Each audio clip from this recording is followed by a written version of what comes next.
Hey guys, welcome back to the channel. This is going to be part 2, talking about my mother having narcissistic personality disorder.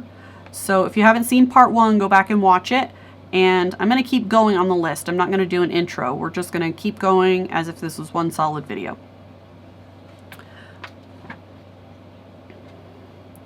Okay, so the next thing on the list is being envious of others and assuming that they are envious of them. That's a really big thing with my mom. It's almost as if she spends so much time preening herself and deciding what to wear and how she's going to do her hair and her makeup, that she kind of expects that same level of interest from other people. She expects that other people have spent and put as much effort into their appearance as she has. So I think that she kind of takes it personally when she's around someone who doesn't keep themselves up. I'm someone who likes to wear comfy clothes. I'm not, I don't wear I don't like to be restricted. I like to be comfortable. I like to wear yoga pants, and I don't wear jeans very often because I think that they're a little bit restricting. I like to go barefoot as much as possible. I don't like to blow dry my hair a lot. It gets really tedious and it's not healthy for your hair anyway. So I tend to air dry my hair, and I'm not really concerned with my appearance, but my mother is, and she always kind of talks down on the way that me and one of my sisters dresses. She'll ask us, if we're going somewhere, she'll ask us questions like, is this the type of place where you have to wear jeans? Because to her, that's like the worst possible thing that you could be wearing is jeans, even though I think that jeans are overdressed sometimes, because I tend to wear a lot of yoga pants because I think that they're so much more comfortable. I find myself not wanting to wear jeans, but my mom, yoga pants is definitely below jeans on the list, and she already looks down on jeans. So she's always dressed very well. And while I think that it's important sometimes to present a good appearance, sometimes it's just excessive. But she does believe that other people are envious of the way that she dresses and the things that she has. I mean, I think she kind of expects people to be envious. She always has to have a new car. She always wants to be hanging out with people who have a lot of money. She spends, an exorbitant amount of time around people who have better homes, nicer homes, more expensive homes than she does. And I guess she would have to be envious of people in order to do that, because she does make a point of hanging around people who have more money than she does. So I think she does expect people to be envious of her. So the next thing on the list is behaving in an arrogant or haughty manner and coming across as conceited, boastful, and pretentious. That is a comment that I get about my mother a lot. When people spend time around my mom, one of the very first things that they say about her is that she's pretentious. She always finds something to complain about. She nitpicks absolutely everything. Food, clothing, the way that someone talks, the way people wear their hair. And she's very careful how she presents herself. So it's interesting to me that she chooses to be pretentious, because if you spend so much time thinking about your appearance and the way that you're going to present yourself, I would think that you would want to choose a personality that doesn't come across as better than everyone else, because people don't like to hang out with people who think they're better than them. Insisting on having the best of everything. That is definitely true for my mother. I said before that we grew up poor, and so I think that it's important to note that we always had a newer car.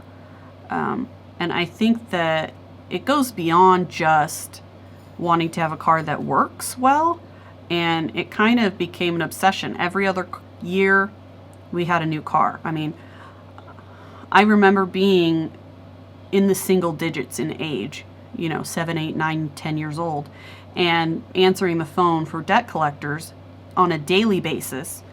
And yet somehow my parents always managed to afford a newer car. It was, they were always buying used cars, but as soon as they would pay a car off, they would get another car and have payments on a different car. And I think that that's interesting because as an adult, that's something that's very easy to remedy. If you get close to paying off your car, you don't immediately go get another car. When you're trying to save money and you've got debt collectors breathing down your neck, you try to save as much money as possible. And one of the ways that you save is to pay off the things that you can pay off and then not buy more of them so that you will continue having payments. But we always had a car payment growing up because my mother insisted on driving a newer car all the time. So that's something that's important. She still insists on driving a new car to this day. She refuses to drive an older car. She doesn't even like getting in an older car. She won't even ride in my sister's cars. They don't have cars that are really extremely new. I think that their cars are more than 10 years old probably, and my mother won't even ride in their cars. And the only reason why she rides in my car is because even though it's a 2011, so it's 8 or 9 years old, but I don't have kids and I rarely drive it, so it's in brand new condition basically. So she will ride in my car. But when they visit, they either rent a brand new car or they drive their new car here. They try not to get in older vehicles, which I think is kind of weird. And that goes back to being pretentious, I think. Another thing is that my mom always wears name brand clothing. And if she's wearing name brand clothing and you haven't noticed that she's wearing name brand clothing, because frankly, most people don't care, she will make a point of bringing out the fact that she's wearing something name brand. If you didn't notice that she was wearing Tommy Hilfiger jeans, or you haven't commented on anything in her outfit, she will make a point to say, oh, these are my Tommy Hilfiger jeans that I just got, or, don't you like my new Prada bag, or,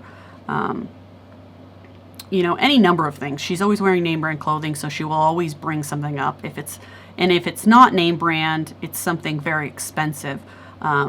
She has multiple scarves from Italy, so she always is wearing that. I live in central eastern New Mexico, and during the summer, it's hot. It's not just regular hot. It's very, very extremely hot.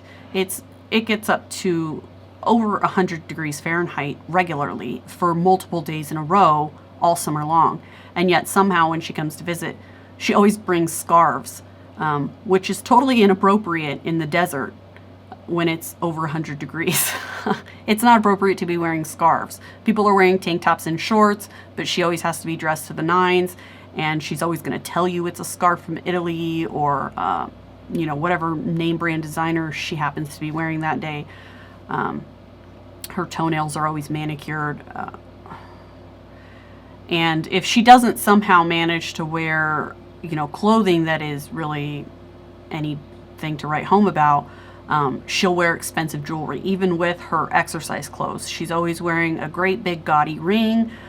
She wears a lot of really big earrings, necklaces, bracelets, toe rings, anklets, any kind of jewelry you can imagine. So if she's wearing exercise clothes, if she does somehow manage to wear yoga pants or a pair of, lycra spandex shorts or something like that, she will guaranteed be wearing expensive jewelry to make up for the fact that she's wearing exercise clothes. Another thing that someone brought up to me is the fact that she always manages to gesture in such a way that she emphasizes her jewelry. She'll, wipe her brow constantly so you can see a big fat ring on her finger, or she'll gesture like this so you can see her rings. She'll wear rings on all of her fingers.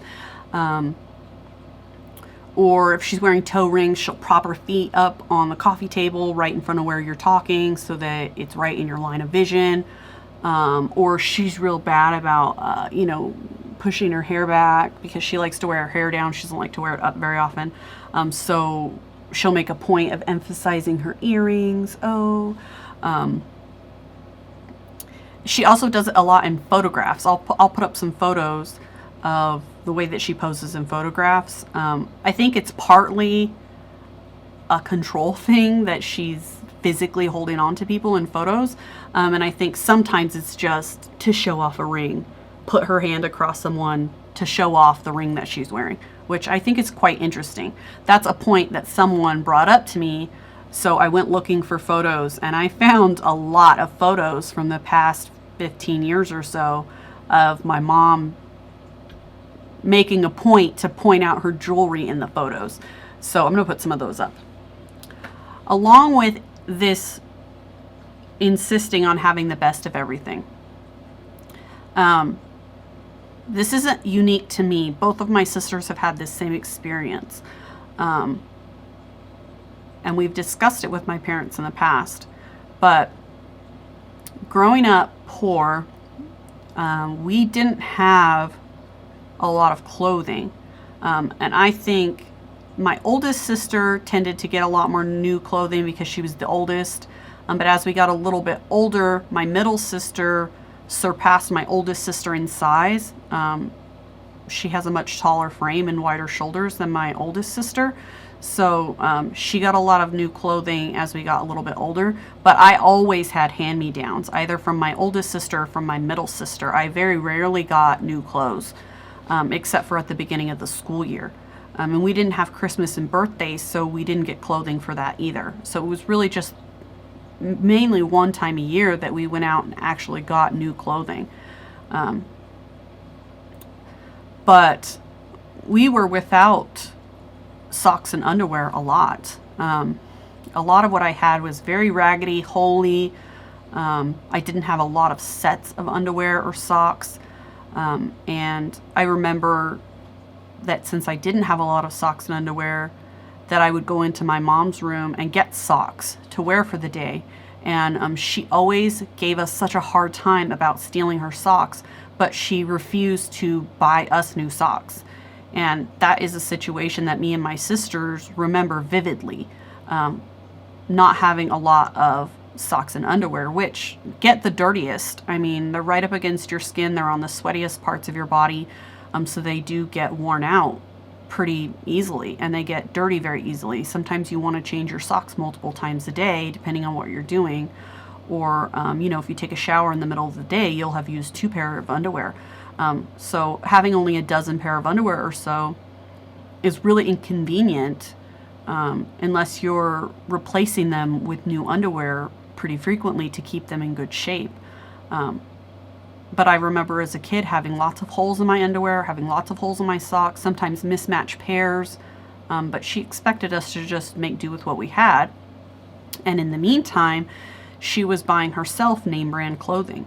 I remember multiple times of her going down to the store and buying purses on clearance, which, I mean, that's a good deal if you have the disposable income, but we didn't. And buying a purse that was $85 to $100. And it was a good deal because the purse was a, $500 or $600 purse. But if you don't have $85 to spend as disposable income, you really shouldn't be buying that much. And that can buy a lot of socks and underwear for kids. I remember a lot of times her buying name brand jeans for herself. Like I said, the scarves, the jewelry. She's always had very good quality items. I don't ever remember her having holey underwear, holes in her socks. When we would borrow stuff out of her drawers, it was always in good condition, always lots of everything. It was always folded nicely, so it was easy to see that she had lots of pairs of socks. If she lost one of a pair, she would throw out the other pair, or the other sock. So she always had the best of everything, and meanwhile she had 3 children that were suffering and not having anything. We were expected to do without, so she could present herself in such a way that she looked nice. And that was always really unfortunate. So those are like the main symptoms, I guess. that you're kind of expected to have in order to be diagnosed with narcissistic personality disorder. But there are some other following symptoms that are also on this list. So the first thing on the second section is becoming impatient or angry when they don't receive special treatment. I talked about the wait staff in the last video. If she doesn't get treated like royalty, she'll throw a royal fit, just to show you that she can. She expects special treatment wherever she goes. When people don't remember her name, she takes that personally. She expects you to remember who she is and what she wants. She likes to be the kind of person to walk into a coffee shop and say, I'll take my usual. If you don't know what her usual is, she takes that as a slight. That's the kind of person that she is. Having significant interpersonal problems and feeling easily slighted. I think that goes hand in hand with the last one. Reacting with rage or contempt and trying to belittle the other person to make themselves appear superior. She's really bad about that. When she gets in an argument, she likes to tell me and my sisters, she likes to call us little girl all the time. When she's really mad, it's always little girl this and little girl that. And because she has a larger frame, she's a tall woman with broad shoulders. We're all smaller than her. We're all shorter than her. And she likes to make it known that she's bigger and stronger than you by calling you little girl. And that's something that I was frequently called as a kid as an insult. And even still as an adult, a couple of times she said that to me. Having difficulty regulating emotions and behavior. We talked about that already. Experiencing major problems dealing with stress and adapting to change. That's major, because even if something as small as changing the restaurant that you're going to will send her flying off the rails. She needs to know where she's going and what she's going to be ordering long before she gets there. If you hand her a menu and it's different than the one that she saw online, that's reason for her to flip out. So definitely that. Feeling depressed and moody because you fall short of perfection. I don't know if that's true. She's definitely moody, but I don't know if she feels depressed and moody because she's falling short of perfection. That's something that she would have to, I guess, tell you herself if she was feeling that way. And the last thing on the list is having secret feelings of insecurity, shame, vulnerability, and humiliation. So I think that that's probably definitely true, because I can't imagine anyone reacting with that amount of rage if they didn't feel shameful. So like I said before, I was researching and I was trying to decide what stories to tell and what to talk about. I'm going to shut this door real quick. Hold on. The sound may be a little bit different now that I shut that door. So I asked a few people what problems they have with my mom. So this video is running a little bit long, so I'm going to cut it right here. And so we're going to come back with part 3. So stay tuned.